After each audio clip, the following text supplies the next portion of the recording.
Ok.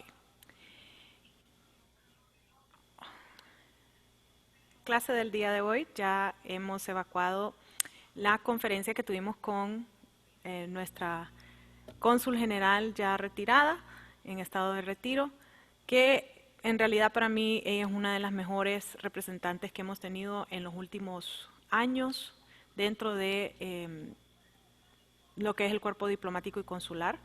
Ella fungió en ambos, fungió tanto en la embajada como en los consulados y pues les comentó sus experiencias.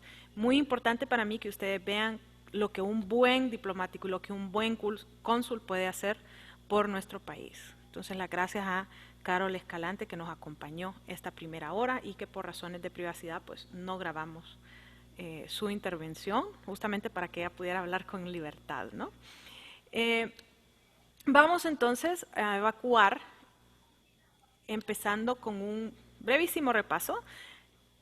Les recuerdo que el cuerpo diplomático defiende el Estado y el cuerpo consular defiende la población. Justamente eso que les estaba diciendo ella, yo como ataché cultural hacía que todo el mundo supiera lo que era Honduras, lo que era nuestra cultura, lo que era nuestra música, lo que era nuestra comida. Y ya como cónsul, ella les comentó, yo más bien ejercía representación de todos esos compatriotas que están afuera de Honduras. Luego, el humano, recordarles que ostenta derechos y las personas ostentan derechos y deberes. El humano lo define la ciencia, mientras que la persona lo define la ley. Y recordarles, porque es muy importante recordarles, que el género de los humanos es el mismo. Somos del género Homo. Somos de la especie Sapiens y de la subespecie Sapiens. Es bien importante que ustedes manejen eso, especialmente por el hecho de que tiende a confundirse y nos dicen cosas como, es que tenemos que integrar los géneros. Ok, está bien, podemos hablar de los perros y los gatos, ellos no son parte de los homos, ¿no? Sino que ellos son felis y canino, ¿no? Recordarles que lo que sí tenemos de distinto, entre varias otras cosas, es el sexo. Existen masculinos y femeninos. Eh, Dependiendo de los estudios que usted analice, existe un 0.5% de la población, eso es lo que dicen los estudios científicos, los que dicen ya las ONGs y ciertos activistas en esta materia, es que el 2% de la población a nivel mundial es intersexual, eso es justamente cuando un ser humano nace con los dos sexos. Eh, Esto es una variación, es una, según los científicos, esto es una malformación, así como lo es el síndrome de Down, así como es la trisomía en el 21, así como son varias otras cosas que le pueden suceder a un ser humano. Que son condiciones humanas y que en ciertas ocasiones algunas de ellas tienen una manera de resolverse y desgraciadamente otras pues no tienen una manera de poder resolverse. Entonces, no es que exista un tercer sexo, no, es simplemente que tienen los dos sexos, ¿no? O sea, estas son personas que no es por gana de ellos, no es porque ellos así lo quieren, sino porque es que ellos así realmente han nacido, han venido al mundo. La persona, lo importante en la persona es la actividad, cuando es la primera vez que yo tengo una actividad, muchas personas dicen actividad independiente, eso significa estar separado de mi madre, ¿no? Eh, o la primera vez que yo vendí una baleada sin que me ayudara alguien a venderla, sino que la vendí yo, y la última vez que actúo de manera independiente, ¿no? El género es distinto porque vemos personas naturales. Hasta este momento solo los seres humanos somos personas naturales, pero les he comentado que hay varias teorías en donde quieren decir que los delfines y los chimpancés, inclusive hay una teoría bien importante que es liderada justamente por personas muy poderosas en este mundo, como ser Bill Gates, como ser Elon Musk, como ser George Soros, que ellos dicen que dentro de esas personas naturales nosotros deberíamos de incluir a los robots. Ok, esa es su opinión, ellos tienen su manera de ver el mundo, pero hasta los momentos los estados solo reconocen como persona natural al ser humano. Y luego tenemos la persona jurídica, y obviamente esta persona jurídica existe en papel, pero no existe en carne y hueso. La UDH existe en papel, pero yo no puedo tocar a la UDH, ¿no? no puedo ir y hablar directamente con UDH. Puedo hablar con sus representantes, pero con UDH yo no puedo hablar. Entonces estas son personas jurídicas y son de distintas especies. Esta es la especie humana, ¿no? La especie Homo, y luego está la especie de la persona jurídica que es con fin de lucro y sin fin de lucro. Entonces eso es justamente lo que nosotros tenemos y que realmente nosotros podemos ver qué es lo que sucede, ¿no? Dentro de estas diferencias. Y les recuerdo que el Estado, discúlpenme, me está escribiendo Carol, dice que está muy emocionada de lo que ella vivió el día de hoy con ustedes y que quiere enviarme su contacto para que se los comparta. Entonces ya ella misma nos está confirmando eso, por eso es que escuchan los pines también. Eso justamente, es ella escribiéndome. Les decía, el Estado es que los otros países, pueblos, estados u organismos interestatales reconozcan que nosotros existimos, que nuestra república, en el caso de la mayoría de los estados americanos, que nuestra república existe. Vimos la nación, recordando que la nación de Honduras existen 258 naciones por suelo y por sangre existen 12 que están reconocidas y muchas que no están reconocidas. Les recuerdo que existen 3 sistemas normativos que son interlazados, increíblemente importantes. Existe la moral, que es un sistema normativo interno, no coercitivo, que significa que son mis reglas personales y si yo violo mis reglas personales, nada va a suceder. Existe la ética es un sistema normativo externo, no coercitivo, y eso es lo que la sociedad espera de mí. Ellos esperan que si yo soy catedrática de ustedes diga buenos días, buenas tardes, buenas noches, que les sonría, que no los acumule de problemas, que puedan realmente salir de esta clase sabiendo algo que no sabían antes. Entonces eso es lo que la sociedad espera de mí. Y luego está el derecho, que es un sistema normativo externo, que ese sí es coercitivo. Y eso es lo que la sociedad me obliga a hacer. Entonces, lo que la sociedad me obliga a hacer como su catedrática es impartirles cátedra. ¿No? Eso es algo que ellos me obligan a hacer. ¿Por qué? Porque yo firmé un contrato y el contrato es ley entre las partes. Entonces, yo firmé un contrato y ese contrato dice que yo tengo obligatoriamente que darles cátedra. Bueno, pues eso es una obligación que yo tengo. Muy diferente a la obligación que tiene lo que la sociedad espera de mí, ¿no? Eso que si yo entro les tengo que decir buenos días, pues yo sé, yo tuve profesores que eran cableados y no le decían buenos días a uno ni nada, sino que solo entraban y era, a ver, ¿no? Y empezaban la clase. Entonces, obviamente, seguía siendo catedrático de nosotros, él cumplía con sus horas clase, pero no daba lo que la sociedad esperaba, solo daba lo que la sociedad obligaba.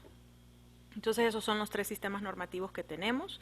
Les recuerdo que hasta el día de hoy, tanto los diputados, que son los que redactan las leyes, como las ONGs y los partidos políticos y todo el conglomerado que está alrededor de los diputados para presionar por esas leyes, hacer lobbying por esas leyes, están compuestos de seres humanos. Los jueces siguen siendo seres humanos, los representantes estatales, ya sea a nivel interno, policías, militares,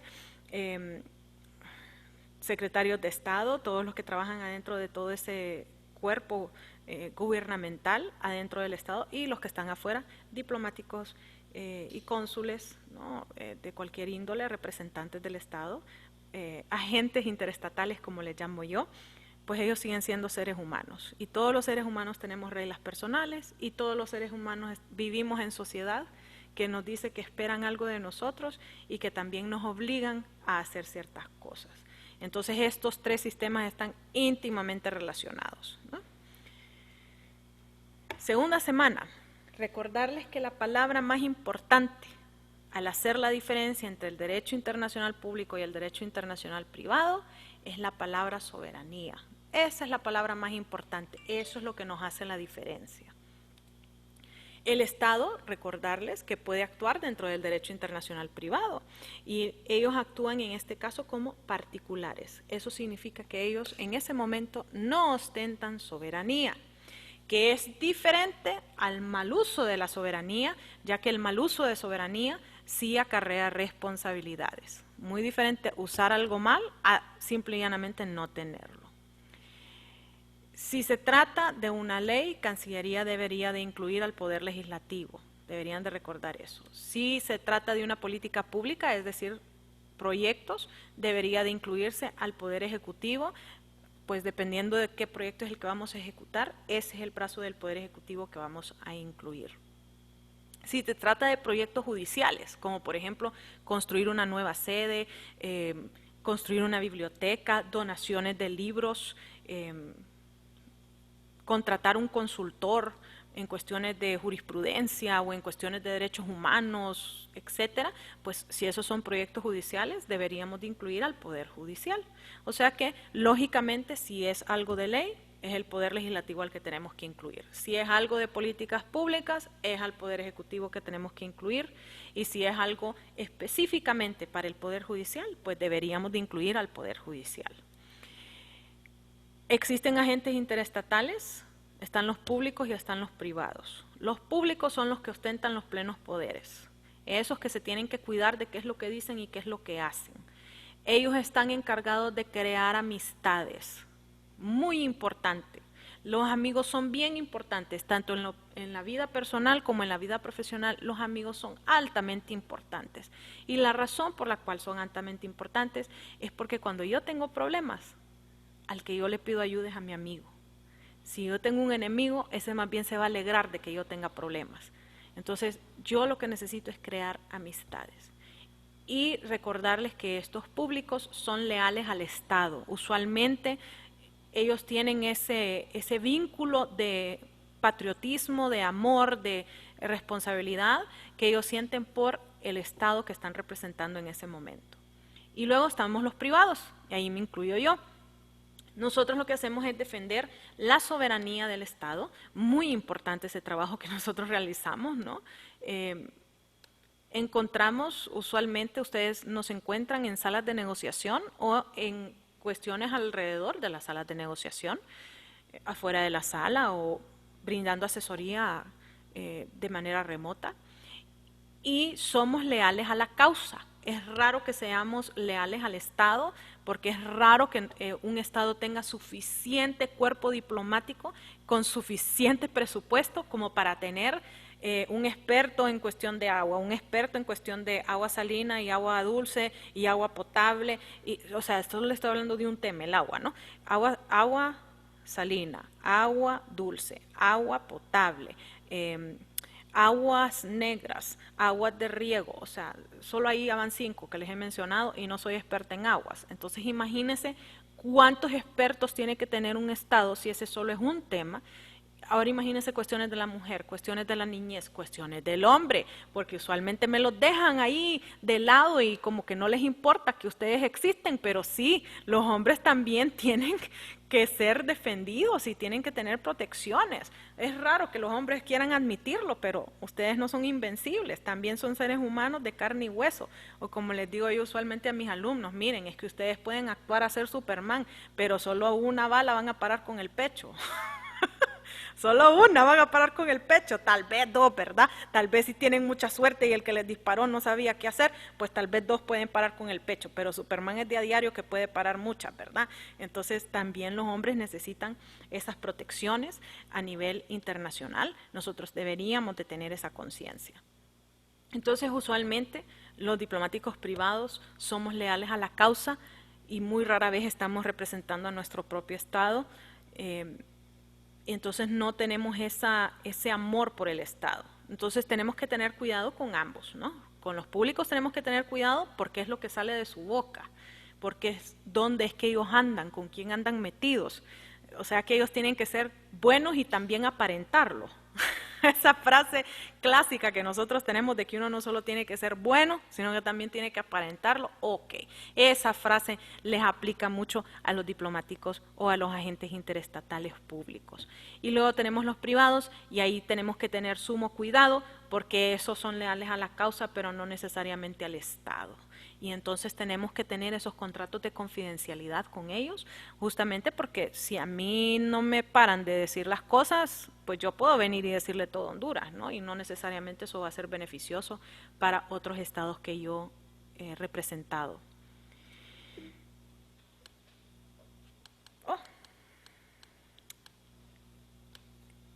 La competencia. Muy importante que ustedes recuerden que la jurisdicción es el territorio donde yo ejerzo mi poder. Usualmente eso lo incluye mi título. Si ustedes se fijaron cuando Carol les estuvo hablando, les dijo yo fui cónsul general de Honduras ante el medio oeste de Estados Unidos. Ese es el territorio. El territorio es el medio oeste de los Estados Unidos. Ahí es donde ella tenía esa habilidad de actuar. Materia. El tema es la materia, que es lo que significa, es lo que yo debo de resolver. Usualmente eso lo dice nuestro tipo o nuestro perfil y sale en nuestro título, ¿no? Ella era cónsul general, entonces su tema era la población de Honduras en Estados Unidos. Ese es su tema, la población de Honduras. Sede, la dirección donde estaba su oficina. Si ustedes se fijaron, ella dijo, yo tenía una oficina, era chiquita, ni siquiera parqueo tenían para la cónsul general. Y muchas veces a mí me dicen, ¿y para qué necesita parqueo la cónsul general? Muchacho, porque tiene que ir a reuniones, porque tiene que ir a 1000 lugares, tiene que estar ella presente a tiempo. Entonces ella necesita que al llegar a trabajar ella pueda tener donde parquearse, ¿no? Y si ni siquiera ella tenía parqueo, mucho menos que iban a tener parqueos los demás. Entonces esa dirección usualmente no sale en su título, sino que es un lugar específico que yo lo busco en Google, que yo lo busco en Waze y que me sale ahí, queda en la calle tal, ¿no? Ella les estaba diciendo, ¿verdad?, que el consulado general de Honduras en Washington, que en el tiempo que yo estuve allá justamente quedaba en la calle M. Yo no les quiero ni decir cómo era ese consulado, ni siquiera papel higiénico tenían, los inodoros no tenían ni tapa, o sea, era un escándalo. O sea, el cónsul general en ese momento llevaba papel higiénico de su casa, o sea, cosas, ¿verdad?, que uno vive. Entonces eso ha cambiado mucho. Ahora por lo menos tienen una recepción, tienen, ¿verdad?, todo lo que ellos puedan tener de instalaciones, ellos lo pueden tener. Ni decirles cómo era la Embajada de Honduras antes. La Embajada de Honduras allá por los años 80 era en el 7º piso, si no me acuerdo yo, de un edificio que antes era de la NASA. Y la oficina, yo creo que la sala donde yo estoy sentada es más grande que toda la oficina que teníamos en la Embajada. No, eso era un desastre. Entonces, las cosas cambiaron de lugar, o sea, ya no están en la M, ya no están en ese edificio de la NASA, sino que están en otros lugares. Esa es la sede. Y luego tenemos la cuantía, que es el valor jurídico o económico de la relación, que tampoco va a salir en su título. Entonces, si yo soy cónsul y yo tengo un problema de los hondureños con el TPS, pues mi valor jurídico en ese momento va a ser justamente el TPS. Si yo estoy haciendo un programa para viviendas, entonces el valor económico en ese momento va a ser esa vivienda que ese migrante, ya sea legal, ilegal, documentado, indocumentado, pueda comprar aquí en Honduras. Eso va a ser un valor económico y jurídico, ¿no? Entonces, eso es básicamente la cuantía. Existen 3 diferentes lugares donde puedo estar asignado como diplomático. Las misiones, que son ante los organismos interestatales, o que podemos tener misiones especiales en cuestiones especiales que puedan surgir dentro de un estado. Nosotros justamente ahorita tenemos una de esas misiones que es por el COVID, ¿no? Tenemos embajadas, que estos son los que tienen que defender la soberanía del estado, muy importante. Y tenemos los consulados, que son los que tienen que defender la población del estado que represento. ¿Qué son las líneas? Eso lo vimos la clase pasada de manera superficial, pero me interesa mucho que ustedes recuerden esto. Semáforo, que en cuestiones comerciales justamente les decimos las canastas, porque supuestamente usted la mete el producto en la canasta cuando va al súper, ¿no? Entonces, solo para cuestiones comerciales les decimos canastas, usualmente al resto les decimos líneas o semáforo. Las líneas rojas, que significa deténgase, que no pueden cruzarse, que no pueden negociarse, que son de alta sensibilidad y que usualmente son conocidas, ¿no? O sea, no es secreto para nadie que Honduras no debería jamás nunca permitir que nos digan algo acerca de las remesas. Eso no es secreto para nadie. Esa es una línea roja para Honduras. Línea amarilla significa precaución, no significa acelerar, significa precaución. No existe una posición oficial usualmente, puede cruzarse, puede utilizarse, preferiblemente deberíamos de defenderlas, pero no es necesariamente algo de vida o muerte. Y luego tenemos las líneas verdes, y la línea verde, así como el semáforo, lo que significa es proceda. Esta no existe un límite para su negociación y no es necesario tener cuidado con ellas. Les recuerdo, los agentes públicos siempre tienen que conocer las líneas rojas. Los agentes privados tienen que conocerlas todas.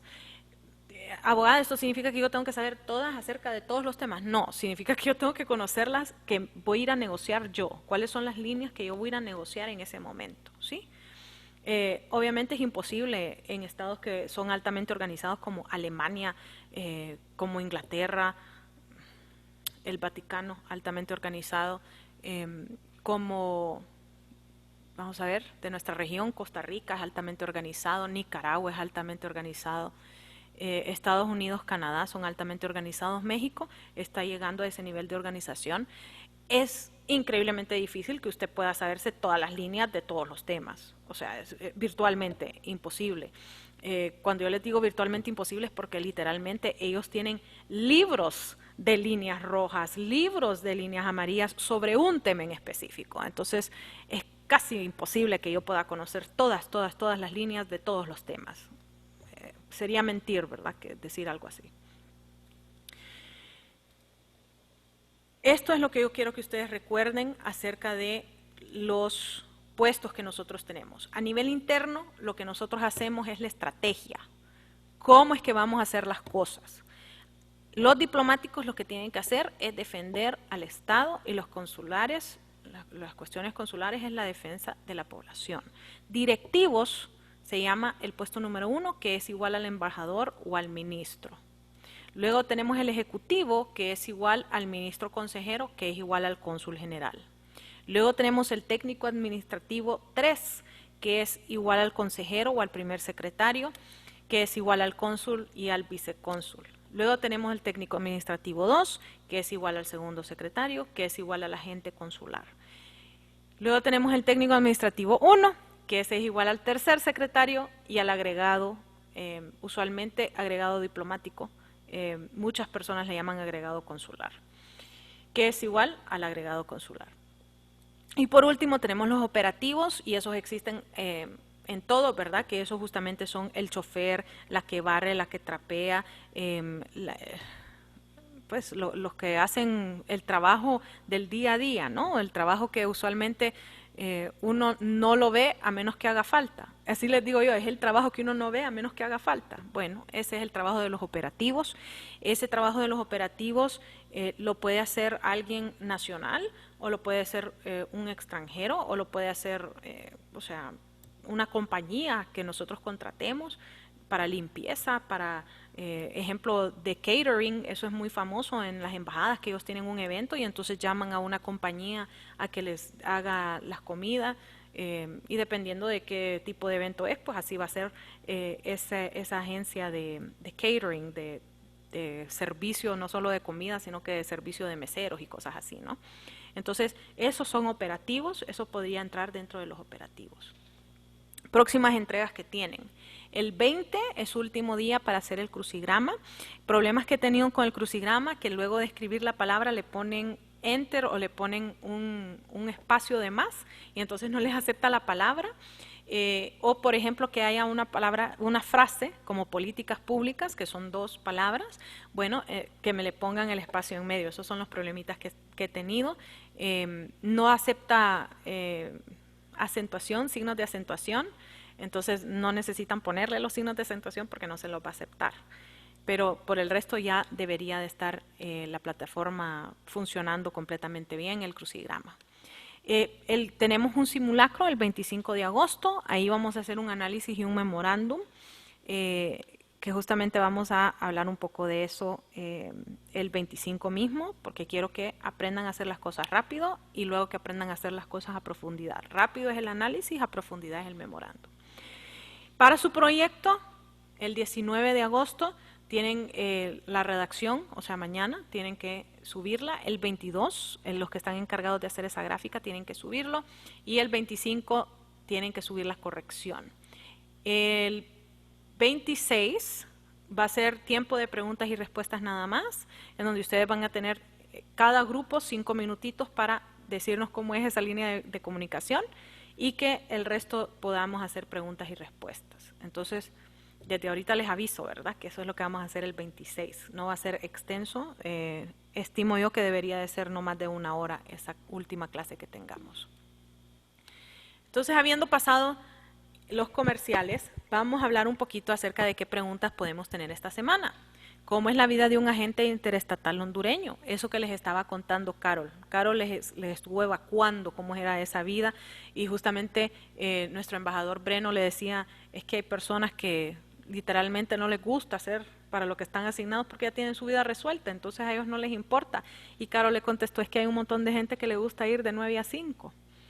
Miren que una de las cosas que a mí me encanta de Carol es que ella hasta los fines de semana estaba disponible para esos hondureños que estaban fuera de Honduras, y ella fue una de las personas, por ejemplo, que hacía bastantes eventos con la Virgencita de Suyapa. Ustedes saben que nosotros los hondureños somos muy devotos a ella, y ella hizo varios eventos para la Virgencita en domingo, y todos quedaban así, pero en domingo va a llegar una cónsul. Sí, en domingo, porque en domingo es que se celebra, ¿verdad? Es que uno va a misa domingo. Entonces ella iba con su hijita, y ahí tiene fotos ella, ¿verdad? Con su hijita enfrente de la Virgen, cuando le llevaban a esas peregrinaciones, oh my God, sí, ¿verdad? Ando trabada. Cuando llevaban Peregrinación. Gracias mi coronel. Peregrinaciones, cuando llevaban a hacer las peregrinaciones, pues ella llevaba también a su hijita, porque justamente como les está diciendo, ella también quiere que su hija sea hondureña, porque es hondureña, entonces que sea realmente hondureña y que sepa cuáles son esas tradiciones y esos valores que nosotros tenemos. Entonces, ella les estuvo hablando un poco sobre esa vida. Mañana Tania le va a hablar un poquito más sobre eso.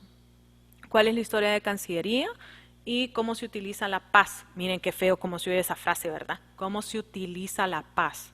Pero sí, la paz se utiliza, señores, para evitar o resolver los conflictos. Entonces, breve historia de Cancillería. Si ustedes tienen interés y quieren leer más a profundidad cuál es esa historia, está dentro de la plataforma y ustedes pueden tener acceso a ella en cualquier momento, ahí donde están las notas de catedrática. Primero que deberíamos de saber es que historia de Cancillería inicia en 1839 en Honduras con un Ministerio de Relaciones junto a Guerra y Hacienda. Ese era el ministerio que había, era Guerra y Hacienda lo que teníamos. Existían empleados, sí, un ministro, una secretaria, y cuando les hablo de secretaria no les estoy hablando de la secretaria general, no, la secretaria, la que contesta el teléfono, ¿no? La que le ayudaba a redactar en máquina y cosas así. Un oficinista que era básicamente la que atendía a cualquier persona que llegaba, ella era la que daba café, la que daba boquitas, la que servía, ¿no?, a ese personal. Tenía un archivo muy importante. Y por último tenía un chofer y según cuenta la historia, ese chofer era bien importante porque él era el que iba a recoger a los diplomáticos que podían llegar a Honduras, y él era el que básicamente tenía una personalidad súper jovial, porque si no, llegaba de mala, ¿verdad?, a su cita a ese diplomático. Entonces ese chofer usualmente lo escogían muy especialmente, que fuera una persona súper extrovertida, súper alegre, y que esa persona realmente se fuera con una buena sensación, no solo de llegada, sino que de salida, ¿verdad? Teníamos cónsules, y eran los que manejaban las relaciones, y eran puestos que se ostentaban por los extranjeros, es decir, que nosotros no teníamos cónsules hondureños en otros lugares, sino que mirábamos quién era un aliado afuera y le decíamos, hey, ¿podrías por favor velar por los hondureños en el exterior? En 1879 se da la reforma liberal. Muchos de ustedes conocen esa historia, ¿verdad?, de la reforma liberal. Se aumenta el personal, eso es lo primero que hacen. Se inician las firmas de tratados. Antes pues no era altamente protocolario, sino que era solo entendimiento, pero ahora ya vamos a cuestiones más protocolarias. Y es importante recordar que en 1921 es cuando se firmó el Tratado de Paz, ¿no? Ese es un tratado bastante importante para Honduras. En los 50, 1950 a 70, se incrementa la estructura. Existen empleados políticos. Los empleados políticos eran el ministro, el subsecretario, que ese sí era subsecretario tal como nosotros los conocemos hoy en día, y el oficial mayor, que era un abogado. Siempre tenía que ser un abogado el oficial mayor. Entonces teníamos esos que eran empleados políticos. Yo creo que son, me preguntan usualmente, ¿usted cree que es importante que hayan empleados políticos que sean asignados de dedo? Y mi respuesta es sí, señores, son bien importantes, porque el presidente tiene que tener una persona en la cual él confíe, que confíe plenamente. Entonces es bien importante que existan esos empleados políticos. Luego tenemos las secciones que se formaron. Se forma la sección consular, se forma la sección de pasaportes, la legal, protocolo, que esa es usualmente la que más vemos nosotros, o sea, vemos en la televisión, la sección de traducciones, la sección de archivos o libros, calígrafo, que era bien importante el trabajo del calígrafo antes porque tenía que redactar a mano ciertas cosas y además de eso tenía que validar las firmas. Y teníamos la sección de los boletines. Luego teníamos comisiones, estaba la Comisión de Soberanía y Frontera, bien importante para Honduras porque en 1950 y 70, les recuerdo, la guerra con El Salvador, muy importante esa comisión. Teníamos la Dirección General de los Límites y Aguas Internacionales, o sea que desde ese entonces nosotros teníamos ese interés por esas fronteras marítimas, y teníamos la Comisión Especial de Demarcación. Nuevamente estamos hablando de cuestiones fronterizas, o sea que estas comisiones eran básicamente muy importantes para la soberanía territorial de Honduras. Teníamos otros empleados que eran escribientes, y que estaba el portero, muy importante ese portero, no como el portero de fútbol, sino que más bien el portero que usualmente estaba muy bien vestido de traje y corbata, que atendía a todos, era la primera cara, era la impresión que usted se llevaba al ir a Cancillería. Posteriormente se crea cooperación internacional, asuntos centroamericanos, promoción cultural y derechos humanos. Justamente en esta década de los 50 a 70 es cuando muchas personas hablan de la era de oro, ¿sí? La época de oro de Cancillería. ¿Por qué decíamos que era la época de oro? Porque teníamos realmente una Cancillería activa, sí habían empleados políticos, sí habían favores políticos que se pagaban por medio de un puesto en Cancillería, pero usualmente eran favores que se pagaban con puestos de inicio, no eran favores políticos que usted lo pagaba, pues a usted le vamos a dar una embajada y a usted le vamos a dar un consulado, sino que eran lo que usted vive en otros estados, ¿no? Que sí, mi papá dio a la campaña, entonces yo voy a ser traductor de documentos, literal, ¿no? O sea, ya, no es que usted va a ir a algún lugar especial, ¿no? Si usted quería, podía entrar a esa Cancillería, pero no era como que de entrada le van a dar la vida, ¿no? No la va a tener resuelta, como dijo el embajador Breno, no, tiene que hacer su carrera. Pues eso era lo que se vivía en los 50 y en los 70, la época de oro de Cancillería. ¿Qué es lo que sucedió? Bueno, pues que se quedó ahí, se quedó estancada, no hubo un relevo generacional después de los 70, más bien lo que tuvimos fue que empezamos a cerrar un montón de embajadas y consulados, y empezamos a tener un montón de personas que sí realmente donaban a campañas políticas o cosas de esa naturaleza, y de un solo les dábamos el cargo de embajador o de cónsul, mucho más problemático de negociador, ¿no? Entonces tenemos ese gran problema luego de los 70. Esta fue la época de oro de Cancillería realmente. A esto es a lo que aspiramos nuevamente a hacer. En el 84 se da una nueva ley del Servicio Exterior en Honduras. En el 84 nosotros estábamos teniendo bastantes problemas, era el tiempo del presidente Suazo Córdoba y queríamos volver a tener una buena cara ante el mundo, porque veníamos de una sucesión de varios golpes de Estado, ¿no? O sea, no es secreto para nadie, es historia de Honduras. Entonces en el 84 hacemos esta ley del Servicio Exterior de Honduras y tratamos de profesionalizar legalmente a Cancillería. Ya estaba decaída Cancillería, entonces queremos darle una nueva cara. Esto lo que hace es profesionalizar el servicio diplomático porque exige que usted tenga un título como mínimo. ¿En qué? No importa, pero un título, ¿no? ¿Por qué yo digo que no importa? Porque yo necesito tener títulos adecuados para diferentes puestos. Imagínense que a mí me manden de ataché militar, ¿qué voy a ir a hacer yo ahí? O sea, nada, no voy a ir a hacer nada. Ya les he dicho, yo de militar lo que tengo es el esposo y ya, porque no tengo la disciplina, no tengo el entrenamiento físico y mucho menos de que yo voy a ir a poner el pecho por nadie. No, entonces yo no soy militar, lo que tengo de militar es mi esposo. Entonces, ¿qué voy a ir a hacer yo de attaché militar? Nada. Pues alguien que tenga una licenciatura en ciencias militares y que, no sé, tal vez tenga una profesión militar, que ha estado dentro del ejército 10, 15 años, él sí puede hacer un buen rol como attaché militar. Pero, nuevamente, vamos a cada zapatero a su zapato, cada profesión a lo que tiene que hacer, ¿no? Luego tenemos que aprueba un escalafón diplomático, es decir, que usted tiene que ir subiendo. No es de buenas a primeras que le vamos a dar un puestazo, ¿verdad? Sino que tiene que ir subiendo. Esa era la idea que se tenía en el 84. Crea la Academia Diplomática, que sí tuvo una muy buena función entrenando no solo a diplomáticos, sino que también a los secretarios de Estado en Honduras, enseñarles cómo comer, enseñarles, muy importante, porque usualmente la gran mayoría de nosotros no sabemos qué es lo que significa ese montón de tenedores, ese montón de cuchillos, y ese montón de copas, y cuál es la que cojo, y no sé qué. Entonces, todo eso era dado en la Academia Diplomática, esos entrenamientos a los altos funcionarios del Estado, que muchas veces se tienen que ir a reunir con otros altos funcionarios, y qué vergüenza que no sepan, ¿verdad?, coger bien un cuchillo, o que cojan el tenedor como que si fuera y le hagan con el cuchillo, ¿verdad?, la carne, o sea, qué vergüenza. Entonces, sí tuvo una muy buena, al menos esa fue una muy buena cosa que tuvimos en el 84, iniciando en el 84. En el 2010 se da una reestructuración de Cancillería, se le adicionan ciertas direcciones y ciertos centros.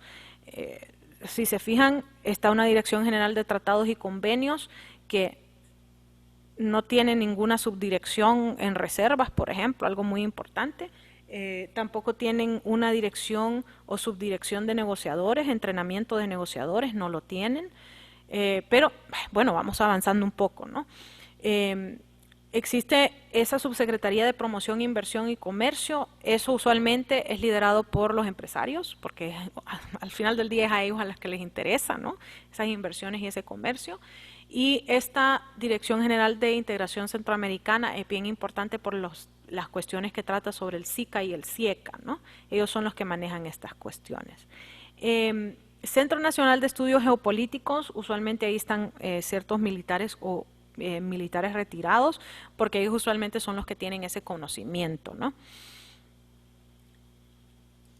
Luego en el 2013 se vuelve a intentar hacer que Cancillería vuelva a ser lo que era antes, en el 2013.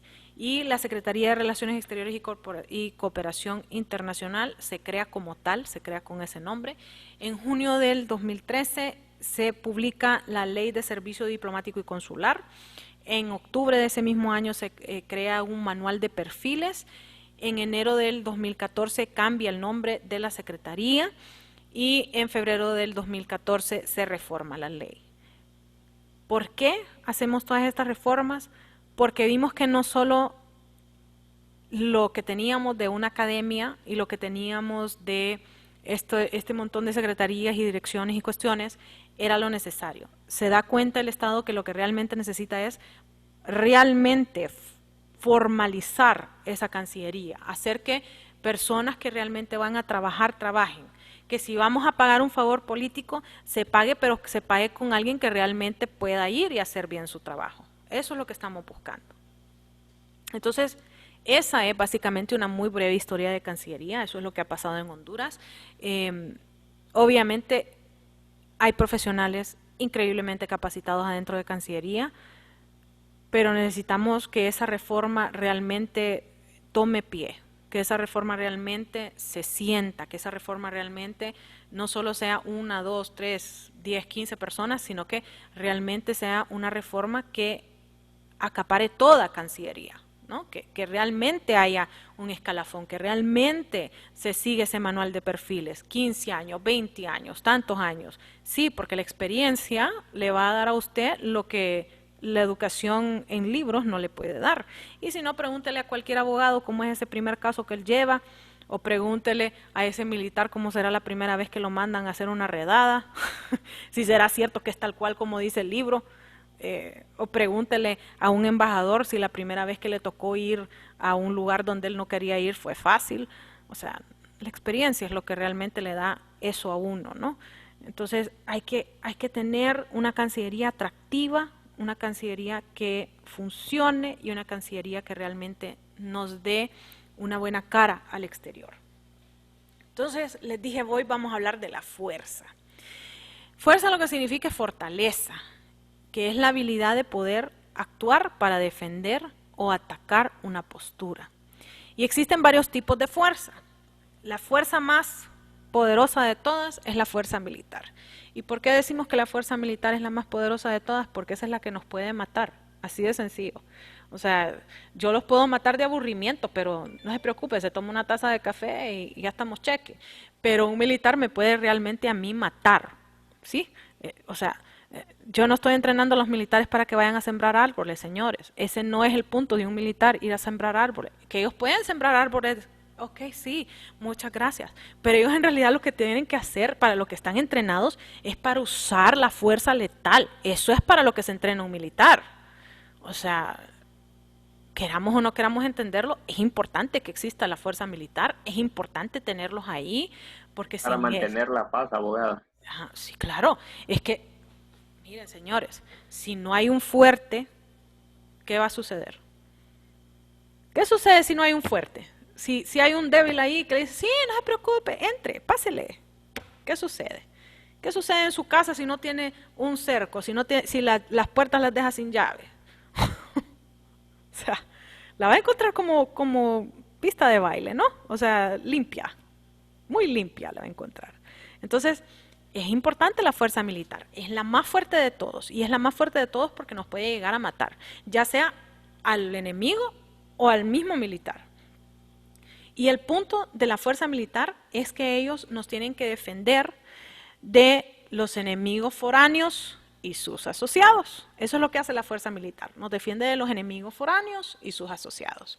Luego tenemos la fuerza policial, esta es un poquito más recatada que la fuerza militar, pero aún así puede llegar a ser letal. Esos nos defienden de los enemigos estatales, los que están aquí adentro y sus asociados que pueden estar afuera. Luego hay una que es bien difícil, es difícil porque usualmente toca temas que son muy espirituales, y esa es la fuerza que nosotros tenemos, que es la fuerza ideológica. Usualmente dentro de esa fuerza ideológica no solo tenemos el feminismo, el machismo, los supercientíficos, sino que también tenemos cuestiones como el catolicismo, el islamismo, que son ideas, ideologías que pueden tener mucho bien en ellas. O sea, el machismo verdadero, el ser macho verdadero, usualmente significa yo respeto a las mujeres, yo defiendo lo que es mío, ¿cierto? Eso es usualmente lo que significa ser un macho de bien. Respeto a las mujeres, las trato bien, cuidadito y me le va a hacer algo a una de mis mujeres porque cosas malas le van a pasar. Eso es un hombre, un macho, ¿no? Una feminista, pues una feminista en el sentido normal, natural de la palabra, es una mujer que dice que legalmente deberíamos de ser igual a los hombres. Eso es lo que es el feminismo, o sea, en su base. Pero ¿qué es lo que vemos? Machismo extremo que dice que no solo es que voy a defender a mi mujer, sino que también la tengo que macanear. O sea, eso es un machismo maldado. Y tenemos feministas que dicen que los hombres no se ocupan para nada, que ustedes no, que no son importantes. Adiós. Mira, para lo único que te necesito, ya hasta la ciencia me está diciendo que no te voy a necesitar porque ya podemos clonar y no te necesitamos realmente para eso. Entonces, para lo único que te necesitamos, que era para el cipote, ya no te necesitamos. Yo he escuchado feministas que dicen eso, ¿no? Eso no es el feminismo, eso no es decir somos iguales, eso es decir no te necesito. ¿Sí? Entonces, esas son ideologías que inician con algo bueno, pero pueden llegar a un extremo bastante malo. El catolicismo, bueno, yo soy católica, yo creo que el catolicismo tiene muchas cosas que son muy buenas. Amar al prójimo, hacer el bien, cuidar el medio ambiente, cosas que son muy buenas.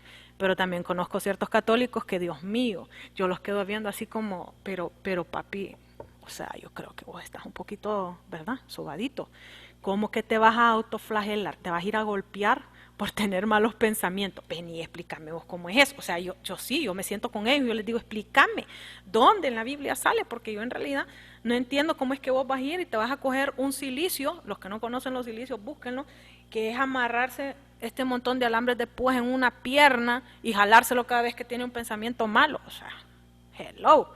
Entonces, existe, dentro del catolicismo existen personas que realmente están tocadas, ni hablarles de los islámicos, ¿verdad? Existen islámicos que son muy buenos, que ayudan en este mundo, pero también existen unos que se llenan de bombas y ¡boom!, ¿verdad? Se estallan en medio de un lugar y pueden llegar a matar.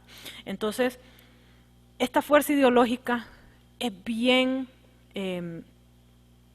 compenetrante, es bien controversial hablar de ella, pero lo que deberíamos de saber es que todo lo que se lleva al extremo puede llegar mal. Todo lo que se lleva al extremo usted lo puede llevar mal. O como decía uno de mis amigos médicos, hasta el agua te puede matar si tomas mucha agua. Hasta eso te puede matar, Laura, me dice. Entonces, sí, si nosotros llegamos al extremo, ya sea en cuestiones religiosas, en cuestiones políticas, en cuestiones lo que sea, hemos visto ya que la historia nos dice que resultan en cosas malas, ¿no? Entonces, esa fuerza ideológica es bien...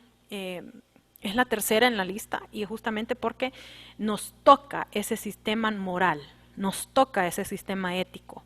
Pues si yo me estallo en medio de una plaza, voy a tener 72 mujeres vírgenes que me van a ir a adorar el resto de mi vida. O sea, imagínese ese impacto psicológico que va a haber en su vida, ¿no? Si eso es lo que usted realmente cree. Luego tenemos la fuerza legal, esa la ponemos como número 4. La fuerza legal es el imperio de la ley que manda, prohíbe o permite. Si está bien arraigado el imperio de la ley, eso puede llegar a ordenar de una manera adecuada a esa sociedad. Si no tenemos un buen imperio de la ley, pues solo váyanse ahí, vamos a ver, como a las 3 de la mañana, pónganse un uniforme militar, no anden armados y váyanse a darse una caminadita ahí por Comayagüela a ver qué tal les va. O sea, ese tipo de cosas es lo que vemos con un sector, ni siquiera un país entero, un sector que no tiene bien implementado el imperio de la ley. O sea, ahí sale macaneado, sin uniforme, porque se lo van a robar para ir a clonarlo, para ir a hacer fechorías ellos. No es que se lo están quitando porque no les guste el uniforme, se lo están quitando para clonárselo, ¿ok? Entonces eso ya lo sabemos porque sabemos de que existen ciertas maras que esa es la manera en la cual ellos actúan.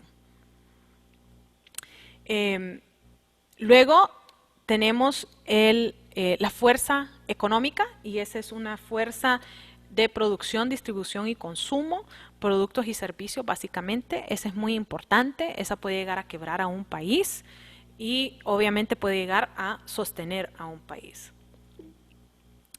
Y por último tenemos una que usualmente le decimos la zanahoria, que es la fuerza cooperativa y esa lo que nos dice es... vos estás en problemas, yo te puedo ayudar, pero si yo te ayudo, tenés que darme algo a cambio, ¿sí? Usualmente. O sea, esa zanahoria y garrote. Usualmente alcanzamos metas sin finalidad de lucro, pero buscamos otro tipo de finalidad al tenerla. La fuerza a nivel interestatal se prohíbe su uso.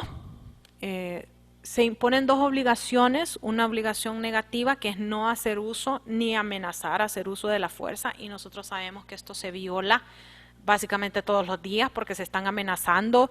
Ya hoy salió un comunicado del secretario general Antonio Guterres en donde dice que Estados Unidos y China tienen que dejar de pelearse.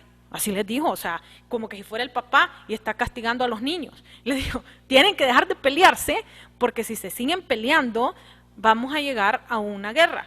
Entonces dejen de amenazarse, dejen de hacer esas amenazas, microagresiones que se están haciendo entre ustedes, porque esto no nos va a llevar a un buen lugar. Entonces, negativo, no hacer uso, ni amenazar a hacer uso, que nosotros sabemos que obviamente existe esa amenaza y existe ese uso. Positivo, que significa que tenemos que desviar todo conflicto o toda controversia a una solución pacífica. ¿Se permite el uso de la fuerza? Sí, sí se permite. Existen ciertas excepciones. La primera la tenemos en la Carta de San Francisco, que nos dice que el Consejo de Seguridad puede autorizar el uso de la fuerza. ¿Cuándo lo usamos? Cuando fuimos a la guerra con Afganistán. Cuando fuimos a esa guerra, el Consejo de Seguridad dijo, sí, vamos a ir a buscar a Bin Laden y todos los que quieran ir pueden ir. ¿Okay? Entonces, eso fue el Consejo de Seguridad.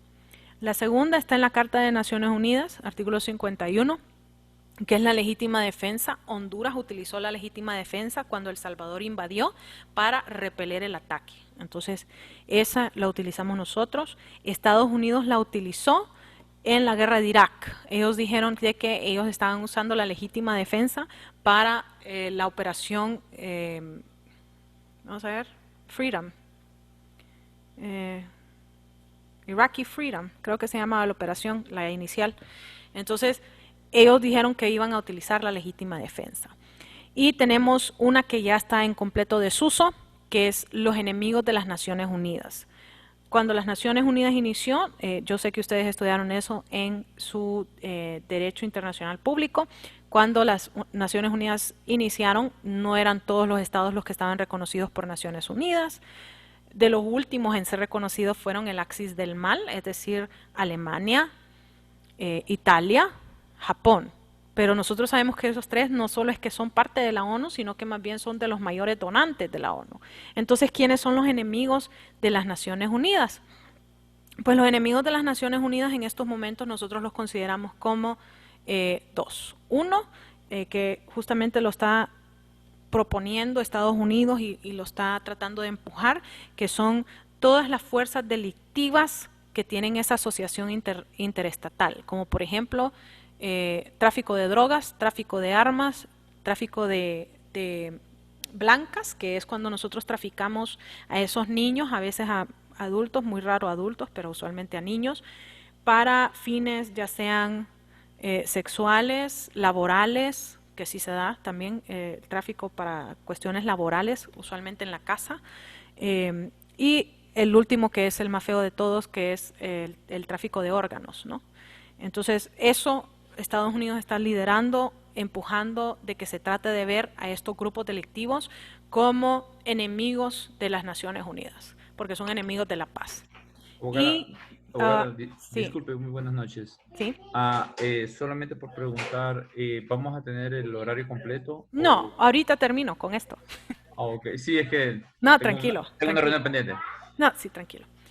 Y ese es el número uno. Número dos, existe una teoría que es los alienígenas. Si los alienígenas vienen al mundo y vienen con ganas de armarnos guerra, pues ellos van a ser enemigos de Naciones Unidas, ¿no? ¿Cómo nos vamos a poder defender de los alienígenas? No sé. Pero esa es la teoría que se tiene, que es que ellos van a invadir, ¿no? Y si nos invaden, pues ellos serían enemigos de Naciones Unidas. Entonces esas son las tres excepciones que tenemos, la excepción de la legítima defensa, la excepción de que el Consejo de Seguridad lo autorice y la última que son los enemigos de Naciones Unidas. Entonces eso es lo que nosotros deberíamos de saber sobre la fuerza. ¿Tienen alguna pregunta? ¿No? Sí, abogada. Dígame. Abogada, estas definiciones de fuerza, ¿usted ha adoptado de algún lugar, de algún manual, de alguna documentación de las Naciones Unidas, alguna cosa así? Porque, bueno, a mí pareció, no esta diapositiva, pero la anterior, me pareció un poco raro, ¿no? Porque, por ejemplo, fuerza policial, en mi opinión, bueno, seguramente no es del Estado. Entonces, la fuerza militar es la fuerza del Estado, porque es la primacía, o sea, la legitimación del uso de la violencia son de las fuerzas militares del Estado. La fuerza policial nosotros no podemos confundir con poder de policía con el poder policial, son dos cosas diferentes. Entonces, yo quería saber de dónde es las definiciones que usted ha presentado a nosotros, de dónde es estas definiciones. Gracias. Ok, si no me equivoco es esta diapositiva, ¿cierto? ¿Pinto? Eso es. Sí, ok. Cuando nosotros hacemos esa jerarquía de los tipos de fuerza, esta jerarquía usted la puede encontrar en varios libros. Uno de ellos es escrito por Robert George, que lo que trata es sobre la fuerza, justamente la fuerza en las relaciones internacionales. El segundo usted lo puede encontrar, vamos a ver, Mary, que fue justamente una diplomática de los Estados Unidos ante el Vaticano y ahora da clase en Harvard. Mary Ann Glendon, así se llama ella.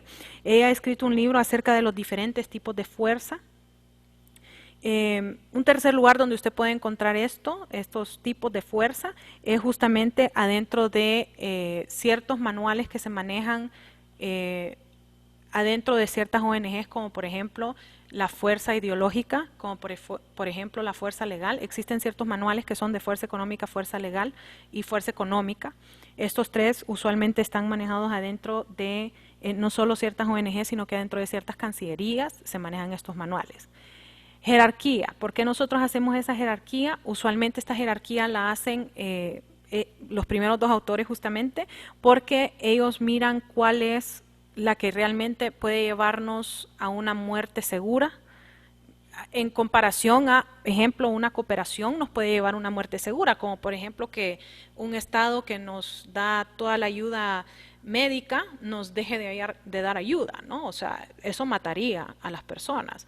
Entonces, pero no es tan fuerte como un ser humano que tenga un arma que me la está apuntando y que me puede matar en ese momento, ¿no? Eso es muy difícil evitarlo, mientras que una cooperación que nosotros dejamos de recibir, nosotros podemos tomar ciertos pasos para suplir esa necesidad, ¿no? No es como que me voy a morir ahorita, sino que tengo tiempo para reaccionar. No, yo Ahora, entendí ¿cuál es perfectamente, ¿cuál pero es sí. la fuerza militar en contra de la Mm. fuerza policial? Esa definición.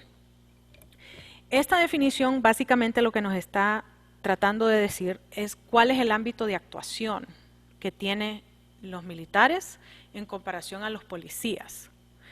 Las Fuerzas Armadas, por decirlo de alguna manera, en contra de las fuerzas policiales. Las Fuerzas Armadas tienen que actuar en contra de los enemigos foráneos, es decir, los que están afuera del Estado. Ellos son los que defienden al Estado de los que puedan estar afuera de él, ¿sí? Y estos que están afuera de él pueden tener asociados adentro del Estado. Ejemplo, los narcotraficantes tienen asociados en todos los estados, ¿sí? Usualmente esa asociación de narcotráfico inicia en el lugar donde se siembra, luego puede ser que se haga la producción ahí mismo o que se cruce la frontera para hacer esa producción. El tráfico, que ese es un grave problema que tenemos en América Latina, el tráfico, tienen asociados para hacer ese tráfico. Entonces puede ser que en Honduras nuestro enemigo sea el verdadero cabecilla de los narcotraficantes. Más sin embargo, ellos tienen asociados aquí en Honduras. Ellos tienen gente que les mueve la coca o la heroína o lo que sea que están moviendo aquí en Honduras. Entonces esos asociados que están aquí en Honduras, de esos enemigos que están afuera de Honduras, las Fuerzas Armadas pueden actuar en contra de ellos.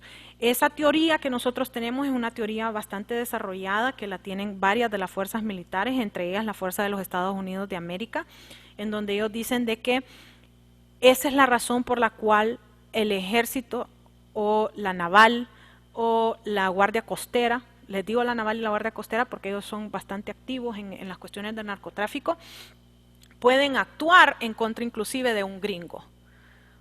¿Sí? O sea, la coca no viene de ahí, no se sembró ahí, no se produjo ahí, pero ese que está en la lancha, que viene enfrente de mi costa, pues ese es el que está ingresando la droga. Entonces yo puedo actuar en contra de ese porque es de un enemigo foráneo que viene esa amenaza y el asociado que es gringo. Entonces ahí uno llama a la policía. Mire, abogada, Dígame. es un concepto diferente. Yo no estoy mucho de acuerdo con eso porque para eso existen, por ejemplo, parte del poder policial del Estado, ¿ok? Puedes hacer la parte de represión al crímenes transnacionales. Entonces, yo no necesito, por ejemplo, utilizar Fuerza Armada para un crimen transnacional. Yo puedo tener una policía especializada en eso como por ejemplo el DAA en Sí, Estados Unidos, claro que sí, como un montón de agencias ahí que hacen este trabajo. claro que ¿Qué sí. digo? ¿Por qué estoy diciendo eso? Porque muchas veces nosotros tomamos los principios que los Estados Unidos adoptan de las fuerzas militares, Mm, pero nuestra constitución nos da a nuestras Fuerzas Armadas atribuciones ujú, diferentes de ellos. ujú, Entonces, en cuanto, por ejemplo, hay, hay una limitación, casi una imposición de no utilizar Fuerzas Armadas dentro de American soil, digamos así, sí, entonces es prohibido sí, para claro. nosotros. Eso no pasa, ni aquí, ni en ningún país de América Latina eso pasa. ¿Por qué? Porque en nuestras constituciones las fuerzas militares son, digamos así, encargadas de garantizar la ley y el orden, diferente de Estados Unidos, que tiene otras capacidades que pueden hacer eso. Oh, Entonces, muchas ok. veces nosotros agarramos los conceptos de ellos, diciendo, por ejemplo, que fuerza militar es para un extranjero, para utilizar en extranjero, o entonces a un enemigo ajeno, etcétera, etcétera, etcétera. Pero de hecho, nosotros empleamos nuestras fuerzas militares dentro de nuestro territorio. Y aquí mismo en Honduras nosotros tenemos ejemplo de eso. Nosotros Claro, la empleamos policía todos los militar. días la policía militar de orden público, que en mi opinión, eso ahí para no quedar mucho tiempo ahí, porque nosotros ya pasamos del tiempo, pero es una, bueno, es una fuerza que no se identificó ni con defensa ni con seguridad pública. Está ni aquí ni allá. No tiene su sombrilla definida. Pero, y tampoco eso está en la Constitución. Entonces, eso es un problema. Pero, ok, eso podemos hablar después. ¿Por qué yo estoy diciendo eso? Porque esta definición que usted nos brindó, y eso, yo ya escuché eso muchas veces, eso vino de definiciones de Estados Unidos, que muchas veces no se aplica a nosotros. ¿Por qué? Porque el uso de la fuerza, ahí yo voy a decir, el uso de la fuerza militar es la primacía del uso de la violencia por parte del Estado. Punto. Entonces puede ser o dentro del país o fuera. Por ejemplo, eso quien va a definir eso es la constitución de nosotros. Entonces nosotros que va a decir, mire, las fuerzas militares de nosotros puede sí ser empleada dentro de nuestro país. Por ejemplo, yo voy a decir de Brasil, nosotros tenemos nuestras hipótesis de empleo todas dentro del país. No hay, por ejemplo, una hipótesis de conflicto fuera del país. ¿Por qué? Porque nosotros definimos así dentro de nuestra constitución. Entonces, muchas veces definir así pues, es un peligro. Nosotros agarramos ahí las definiciones de un país, por ejemplo, que tiene diferentes capacidades de combatir diferentes amenazas como Estados Unidos, para nosotros que tenemos nuestra realidad. Es solo eso, abogada. Entonces, y me disculpe ahí los compañeros ahí por demorar un poco más, pero No, eso tranquilo, sería Pinto. importante ahí para No, hablar. no, Muchas tranquilo. gracias. No, no, tranquilo. Justamente a mí me encanta que me digan cosas, ¿verdad? Que yo no sé. Yo muchas veces les digo, yo no sé todo.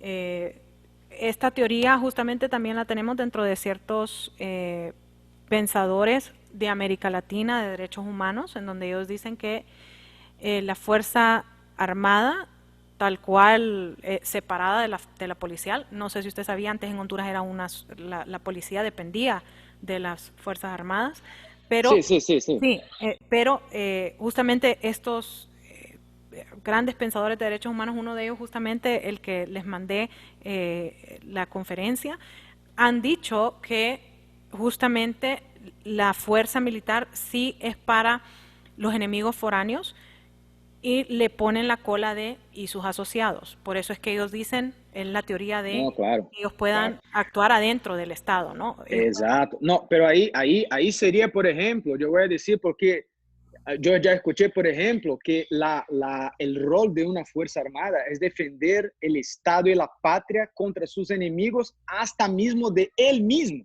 exacto, ¿cierto? Entonces son cosas así que, bueno, la, la, la misión de una Fuerza Armada es garantizar la autonomía y la independencia del Estado y de la nación de una manera general, pero inclusive contra los enemigos de que tiene dentro de su propio país.